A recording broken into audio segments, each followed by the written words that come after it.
답답한 정치 상황, 꽉 막힌 전국을 이분들 어떻게 보고 계실지요. 답답한 속을 뻥 뚫어드리는 정치계 원로들의 쓴소리.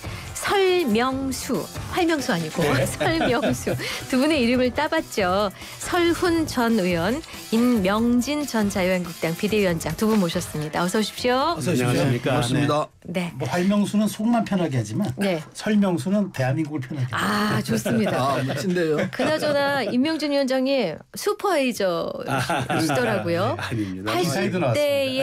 80대이신데 5, 60대의 기억력과 뇌를 가지고 계시죠. 아이고 감사합니다. 네, 그래서 모셨습니다. 네. 자, 오늘 순서 들어가죠. 네네. 먼저 이제 차기 대선 후보 적합도 결과 한번 보겠습니다. 아직 뭐 조기 대선 여부는 결정되진 않았지만 이제 여론조사를 보면 민주당 이재명 대표의 지지율이 한 45%를 넘겼고 여권 유력 주자인 김문수 장관과 양자 대결에서도 처음으로 50%를 넘겼는데 이 대표가 그동안 좀 그러면 뭐 좀 왔다 갔다 한다는 소리는 들었지만 이른바 우클릭했다는 그게 좀 효과를 나타내고 있다고 보시는지 서 의원님 말씀 좀 듣겠습니다. 글쎄요. 우클릭 부분은요. 저는 뭐 이재명 대표를 우클릭했다고 별로 좋아하지 않습니다. 근데 중도에 있는 분들이 어떤 입장일까 이게 중요한데 네. 정치는 상대적이지 않습니까? 네. 상대방이 어떻게 하느냐에 따라서 반대급부로 이 반사효과로 이쪽으로 오는 수가 있거든요. 네. 지금 그 현상일 거라 생각합니다. 이를테면은 국민의힘이 워낙 지금 극우 쪽에 기울어져 있거든요. 네. 그걸 중도층에 있는 분들이 볼 때 저거 아닌데 저러다는 이게 나라 절단 나겠다 이런 생각을 자연스럽게 할 수밖에 없습니다. 중도인 민심이 지금 입안했기 때문에 그게 다 민주당 쪽으로 이재명 대표 쪽으로 와 있는 거죠. 그걸 읽어야 되는데 이재명 대표는 잘했어라기보다는요. 네. 상대방이 지금 헛발질을 하고 있기 때문에 그 결과로 지금 이렇게 됐다고 저는 생각합니다. 네.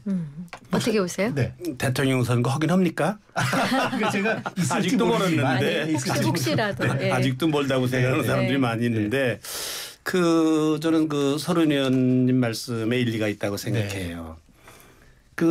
좀 재밌는 거는 여론조사라는 게 믿을 수도 없고 안 믿을 수도 없는 게 여론조사 아니에요. 사실은. 참고만 하면 되는 트렌드죠. 일종의 경향성인데 윤석열 대통령은 대통령을 할 때는 지지율이 낮았어요. 네. 최고로 날 때 17%. 근데 가만히 있는데 48% 이렇게 되잖아요. 예. 지지율이.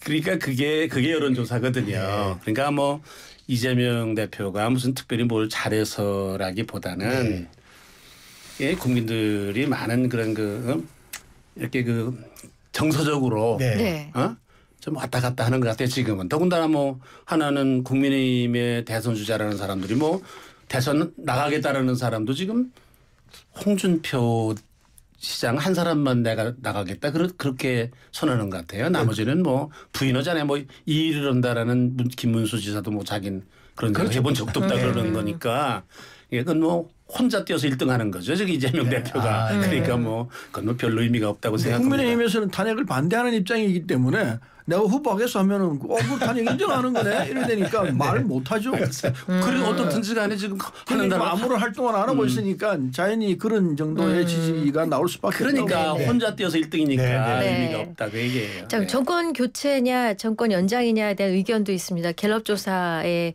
이어서 이번엔 리얼미터 조사에서는요. 이 정권 교체가 55.1, 정권 연장 39% 집계됐는데요. 직전에 비해 정권 교체는 좀 올랐고 연장론은 좀 내려갔습니다. 자, 국민의힘 지지율도 조금 떨어진 모양새인데 이게 지금 중도층 이탈 심화하고 있다라고 보시는 겁니까? 아까 전에 설명드린 대로 역시나 틀림없는 평가라고 생각합니다. 제가 박근혜 탄핵 때 보니까요. 네. 그때는 뭐 절대적으로 정권 교체를 해야 된다는 입장이었어요. 네. 박근혜 대통령의 지지율이 4%. 그래서 한 자릿수였어요. 한 자릿수 4%. 근데 우리 당의 지지율도 뭐 10% 밑에였어요. 제가 비대위원장이니까 잘 알죠. 선거를 해보니까 보수 후보가 3사람 나왔어요. 말하자면 홍준표, 안철수, 유승민 합하면은요 문재인 후보보다 앞섰어요. 그럼 뭐예요? 총합이 앞섰죠. 총합에 있어서 앞선 거예요. 그러면 전체적으로 보면은 보수가 정권을 연장해야 된다는 그런 뜻 아니겠어요? 네. 그렇게도 얘기할 수 있잖아요. 그러니까 그거는 아직 뭐 대통령도 시작도 안 됐는데 그건 모를 겁니다. 네. 민심이라는 거는요. 네. 요동칩니다. 네. 근데 우리 사회가 어차피 보수 진보가 팽팽해요. 지난번 윤석열 대통령이 받은 부분이 0.75%든가요? 앞섰던 부분이 0.73이죠. 그런 정도로 극명한 차이예요. 네. 보수 진보가 지금 서로 나눠가지고 있는데 이긴 쪽에서 독식하잖아요. 네. 0.73%의 차이인데 다 가져가죠. 더불어가 100% 다 가져간다고. 네. 이게 시스템상의 문제가 있는지. 그러면은 소외된 쪽은 어떻게 되겠습니까? 반발하죠. 네. 누가 0.73% 가져갔는데 이겼는데 전부 100% 다 가져가? 네. 이게 옳다고 보기가 참 아니죠. 이건 뭐 좀 수정을 해야 합니다. 뭐 그래서 개헌 얘기들 나오고. 개헌 얘기는 그게 네. 확실하게 들어가 있는 건 아닙니다만은 다음 후보가 그걸 결단을 해야 돼요. 네. 그렇지 않으면 이 사회 이 혼란 수습이 안 된다고 생각합니다. 승자 독식 구조를 반드시 바꿔야 합니다. 네. 네. 근데 이 위원장이 아까 대통령 지지율 48% 어디서 나온 얘기인지 혹시 기억나세요? 위원 밑에서 한번 나왔던 것 같아요. 그런가요? 예, 일단 개인 의견으로 해야 된대요. 예. 자, 리얼미터 요새 여론조사 기관이 많아서 그렇습니다. 배우지도 맞습니다. 못하겠어요. 자, 네. 리얼미터는요. 에너지경제신문 의뢰로 지난 26일부터 28일까지 전국 18세 이상 남녀 1,506명 대상 무선 자동답으로 실시했고요. 중앙여 선거여론조사 심의위원회 홈페이지에 자세히 나와 있습니다. 자, 그때 3.1절 집회가 있었습니다. 근데 이제 여기서 보니까 전광 목사 측이 주최한 3.1절 반대 탄핵 반대 보수 집회에서 국민의힘 서천호 의원이 헌재 공수처 선관위 모두 부셔버려야 한다고 발언을 파장이 큰데 민주당 전현희 의원 같은 경우는 이게 내란 선동이라고 얘기했는데 이렇게 강한 보수 진영의 발언들이 계속 올라오고 있는 것도 너무 강경 보수층에 소구하는 그런 점 때문에 그렇다고 보십니까? 그게 네. 대한민국을 지금 갉아먹고 있는 그런 현상이에요. 그 얘기가 가장 키나한 소리입니까? 헌재를 처부수자? 그게 말이 됩니까 그게? 나는 그렇게 발언하는 데 대해서 네. 국민의힘이 그건 아니다. 이렇게 단호하게 나가야 되는데 따라가잖아요. 이거 어떻게 하려고 그러는지 모르겠습니다. 그런 자세니까 지지율이 빠질 수밖에 없죠.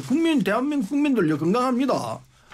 중도층이 딱 계세요. 네. 그분들이 보고 이건 아니다 싶으니까 지금 지지도가 떨어지고 국민의힘이 떨어지고 민주당이 올라가는 것 아니겠습니까? 그걸 읽어야 되는데 어떻게 하려고 그러는지 모르겠어요. 안타까워요. 지켜보기가. 근데 민주당 이재명 대표도 뭐 꽃게밥이대가 됐을 수도 있다라는 좀 자극적인 발언도 하더라고요. 이재명의 그게 국민들이 싫어하는 이유가 네. 말을 그렇게 막 쉽게 해요. 아, 그게 본인에게 절대 도움이 안 되는데 네. 이상하게 자꾸 그런 표현을 자꾸 씁니다. 저도 말을 실언을 자주 하는 편인데 실언했으면 바로 죄송합니다. 네. 제가 실언했습니다. 이렇게 얘기를 하고 진솔하게 국민에게 접근하는 자세를 보여야 되는데 그런 게 잘 안 보여요. 그리고 쉽게 실언도 아니죠. 속내가 그런 건지 모르겠습니다만은 그러니까 좋아하기 쉽지 않죠. 네. 그 전현희 의원은 그 뭐 국회에서 그 대통령 보고 또 대통령 부인 보고 살인자라고 그랬어요. 네. 그 기억하시죠? 네, 기억나요. 네. 그런데 이게 광장이라는 게 사람들이 많이 모이고 그러면요 흥분하게 돼 있어요. 네. 그래서 다들 실수를 많이 해요. 근데 이제 전현희 그걸 의원이 이해를 해야 되는데 옹호하겠다는 건 아닌데 네. 직원을 데리고 있던 직원이 자살했어요. 네. 그 사건 때문에 위원장 시절에. 위원장 네. 시절에 그렇기 네. 때문에 그게 아마 울분이 맺혀 있었을 거라 생각합니다. 그렇다 하더라도 그렇게 표현하는 건 안 맞죠. 네. 자살하기로만 하면 뭐 이재명 대표 측근에 있는 사람 5이나 자살했는데 네. 그건 말이 안 되고요. 그런 말 하면 안 되는 거죠. 네. 김용현 심정은 내 이해를 한다고 네, 생각합니다. 알겠어요. 예. 알겠습니다. 네. 그 김용현 전 장관 같은 경우는 이제 옥중 서한을 보내는데 이 서한 내용 중에 진보 성향 헌법재판관 3명을 거론하면서 우리가 그때 들어서 깜짝 놀랐던 그 단어가 나왔어요. 처단이라는 단어가 네. 나왔거든요. 네, 윤 대통령 측과 집권 여당이 이 강경 메시지를 내는 것. 탄핵 선거 앞둔 이 대통령한테 도움이 되는 거라고 보십니까? 뭐 누구에게 도움이 되거나 말거나 그건 다 잘못하는 얘기죠. 예, 뭐 처단하라든지 뭐 그런 말은 다 잘못하는 얘기고요. 네. 이제 김용현 장관 같은 경우는 요새 날씨가 추운데 얼마나 추웠어요. 징역사니까 네. 아마 마음이 상당히 자기가 극한적이 됐을 거예요. 네. 그런 표현을 썼는데 그건 잘못하는 말이라고 생각하고 더군다나 감옥에 있으면서 어떻게 옥중서신을 밖으로 내보내는 또 그걸 읽는 사람은 또 뭐야 그거는. 그러니까 나는 그런 일은 없어야 된다고 생각합니다. 네. 잘못된 말입니다 다. 목사님 여쭤보는 김에 하나 더 말씀 더 드려보겠습니다. 그러니까 3.1절 도심 집회를 했는데 사실 뭐 3.1절 집회가 변질돼서 그 3.1절 기념보다는 오히려 광장은 탄핵 찬반으로 뒤덮였습니다. 그런데 광화문 여의도에서 이제 전광 목사, 손현보 두 목사가 이끄는 이제 큰 규모의 탄핵 집회가 열렸는데 보수 개신교가 이렇게 좀 강력하게 정치적 메시지를 내는 것 여러 가지 좀 찬반 양론이 있습니다. 원로 목사님으로서 어떻게 보십니까? 그거 참. 저도 목사지만 저는 사람 1000명도 못 모아봤습니다.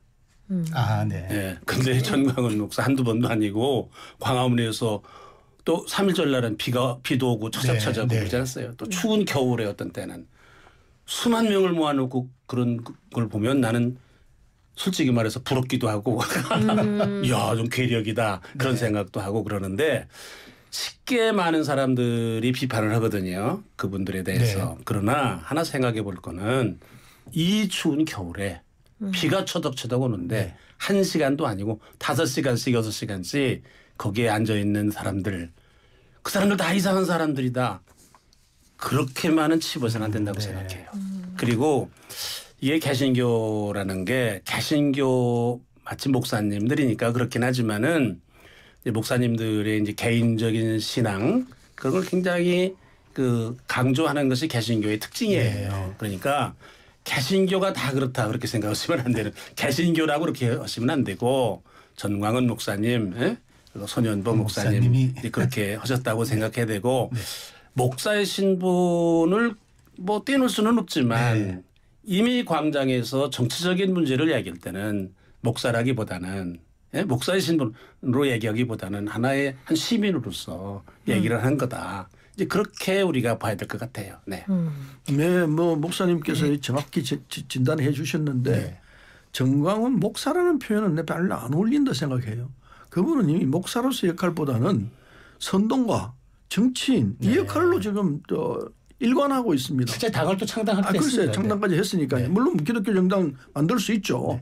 그러나 쓰는 의힘이요 하는 행위들을 보면은 목사로서는 목사님으로서는 이렇게 할 수 있는 일이 아니다. 저는 그렇게 생각합니다. 그래서 그게 과연 국민의힘에 지금 국민의힘이 보수 측을 대표하고 있습니다. 국민의힘이 도움이 될까? 그분들은 물론 지지할 겁니다. 전광훈 목사 등등은 국민의힘을 지지할 겁니다. 아까 제가 얘기한 대로 중도에 있는 사람들 모든 그 결정은 중도가 다 합니다. 중도에 있는 사람들이 과연 국민의힘 그쪽을 인정해 줄 수 있을 것인가? 선거에서는 손해다 이거예요. 그분들이 안 찍어요. 안 찍으면은 결국은 마이너스 되는데 그걸 알고 있으면서 끌려다녀요. 그럼 모르는 선거 전문가는 다 알아요. 누구라도 다 압니다. 그런데도 불구하고 끄는 힘이 워낙 강하니까 그쪽으로 끌려가거든요. 파멸을 보면서 패배를 보면서 가고 있는 국민이에요. 그거를 결단해서 잘라내지 못하면은 국민의힘은 희망이 없습니다. 그 서류님께서 국민의힘을 많이 걱정해 주셔서 감사하고 기왕이면 국민의힘에 입당하시죠. 저는 소위 말해서 뼈섭깊이 민주당입니다. 그런데 뭐 지금 국민의힘의 진성당원보다 훨씬 더 국민의힘을 더 걱정하시니까 뭐 애정이 있으신 것 같아요. 원래 나라를 위한 애정이 있으시지. 건강한 보수가 돼야 됩니다. 그래야 나라가 대한민국 걱정이 아니 그래서 두 분 혹시 광장에 나가 보셨어요? 아 그럼요. 나가 보셨어요? 뭐 나가보지는 않았지만 나 유튜브 봤습니다. 지난 3월 1일에 혹시 나가 보셨습니까? 그때는 안 갔고요. 탄핵 국면에서 지난 12월에 나갔습니다. 12월에. 나는 뭐 새 집회를 유튜브가 요새 좋아요. 다 중계를 하니까 나간 거보다는 훨씬 더 나가면 어디에 있을지도 모르는데 나가서는 그렇게 오래 있지도 못하고 그러니까 나가진 않았는데 새 그 집회를 제가 꼼꼼하게 다 들었습니다. 그러나 아까 목사가 아니라고 그러는데 이게 목사가 정치적인 그런 발언 같은 거 할 수 있어요. 저도요. 87년에 국민운동본부 대변인으로서 6월 항쟁에 저도 뭐 마이크 잡고 얘기 많이 했습니다. 그 목사기 때문에 안 해야 된다는 그 생각은 안 납니다. 아니 근데 집회 양상이 이제 막 대학가로도 또 학생들로 퍼져나가는 건 사실 걱정스러운 눈으로 보는 분들이 많으시거든요. 지금의 양상에 대해서 한 말씀씩 듣고 더불어민주당 얘기 가겠습니다. 그런 대규모 집회를 그런 때 그렇게 해야 되는 거 있잖아요. 그 상황 자체가 근본적으로 불행한 거죠. 네? 어떻게 아마 외국 사람들 보면 놀랄 거예요. 와가지고서 이야 이거 한국 사람들 말이지 토요일 날마다 저렇게 수만 명씩 모여서 저러는 걸 보면 이거 아마 세계 어느 나라에도 없는 그런 현상일 것 같아요. 그런 것 자체가 그렇게 뭐 여기저기서 버스도 대절해서 오는 모양 같은데 5시간씩 6시간씩 비 오는 데 앉아가지고 그렇게 집회를 해야 되는 이 현상 자체가 나는 바람직한 현상이 아니고 불행한 현실이라고 나는 그렇게 생각합니다. 뭐 그렇게 생각하시면은 저도 뭐 동의할 수밖에 없는데. 알겠습니다. 네. 참고로 우리가 박근혜 대통령 탄핵할 때 촛불 집회 얼마나 많이 모이는지 아십니까? 지금의 수십 배 더 돼요. 네.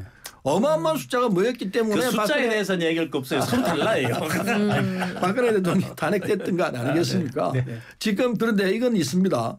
광장에 모여 있는 이 보수 집회에 나온 분들보다도 그게 집회 참여 않고 지금 비판적 시각으로 보는 사람들이 훨씬 많다는 사실. 네. 그거는 생각하면 안 돼. 그거는 나는 인정해요. 그러나 이거는 우리가 꼭 기억해야 돼요. 광장에 나오기까지 얼마나 많이 애를 쓰고 힘들여서 나왔겠는가. 알겠습니다. 네. 그러니까 가만히 집에 앉아있는 저 같은 사람보다는 10배, 100배의 나라를 사랑하는 마음 자기들 나름대로의 알겠습니다. 그런 게 있는 건 이건 굉장히 중요한 일이죠. 네. 목사님이 집회 참석해야 한다면은 충직한 기독교인들은 대부분 참석해요. 알겠습니다. 민주당 얘기 좀 해보겠습니다.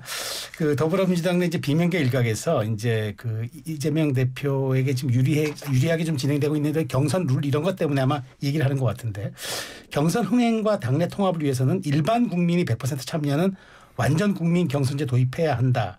양기대 의원이 이제 비명계 전직 의원 모임인 초일에 간사 맡고 있는데 이 문제는 지금 드디어 이재명 대표 통합 행보를 좀 행동으로 보이라는 그런 촉구인가요? 그렇게 보는 게 맞죠. 그런데 네.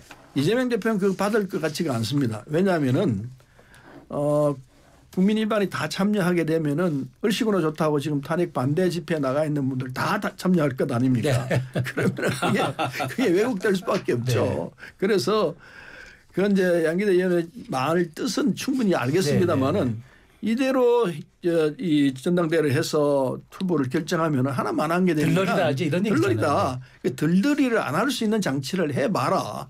그런 충언으로 보는 게 상식적으로 맞을 것 같습니다. 그럼 민주당 지지자들을 대상으로 한 여론조사 100%를 하면 또 어떻습니까? 그건 뭐 할 수 있죠. 충분히 할 수 있죠. 근데 민주당 지지자냐 아니냐 판정하기가 먼저 하는데 자, 뭐 방법들이 있습니다. 지금 갖고 있는 이 룰대로 하면은 이재명 대표가 되는 건 틀림없죠. 지금 뭐 권리당원이 굉장히 강하게 돼 있지 않습니까? 그러니까요. 네. 자, 어제 국민의힘 지도부가 박근혜 전 대통령을 예방했습니다. 당 지도부가 박 전 대통령을 예방한 게 왜 그럴까? 그래서 박 대통령 여기서 그 집권당 대표의 소신이 지나쳐 사사건건 대립각을 세우는 건 바람직하지 않다. 한동훈 전 대표를 겨냥한 발언이라는 얘기까지 나오고 있는데 일단 집권당 지도부가 대통령을 예방한 건 왜 그런 건가요? 전직 대통령을. 전직 대통령을 예방한 것. 그것도 파면당한 전직 대통령. 제가 비대위원장이라면은 안 갔을 것 같아요. 네. 예. 뭐 여러 가지 오해가 될 수 있는 부분도 있고 뭐 가려고 그러면 뭐 좀 설날 좀 가보든지 뭐 특별한 날 취임한 다음에 뭐 인사차 간다든지 그런 건 모르지만 사실은 굉장히 민감한 시기 아니에요. 이런 데 가면 여러 가지 오해가 있을 수도 있고 이제 그런데 그러니까 좋게 봐줘야지 아마 인사하러 갔을 거다. 더군다나 이제 권성동 원내대표 같은 사람은 본래 정청래 의원 같은 역할을 하는 분 아니에요. 소추위원장. 난 지금도 기억하는데 막 울면서 박근혜 대통령 탄핵해달라고 그러던 분이거든요. 나 같으면 참 같이 가서 얼굴 보는 게 힘들 것 같은데 어떻든 간 거는 용기 있는 일이다 생각을 하고 또 뭐 박 대통령은 뭐고 개의치 말라 뭐 그런 얘기를 했다고 그러니까 뭐 보기 좋다면서도 그 한동훈 대표일 것 같다. 네. 그럴 수 있죠. 네. 뭐 그 되돌아보니 한 걸 보니까 그거는 자기가 당했던 옛날 유승민 의원이나 김무성 의원이나 생각했던 것 같고 또 뭐 꼭 과거 얘기만 했겠어요. 뭐 지금도 그러지 말라.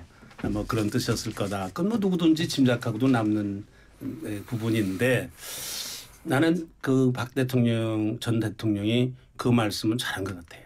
네. 그런 사람 배신한 사람이 당에 배신해 가지고 그렇게 당을 어려운 지경에 빠뜨리고 그럼 되겠어요? 네. 네? 그건 난 잘못한 일이라고 생각해요.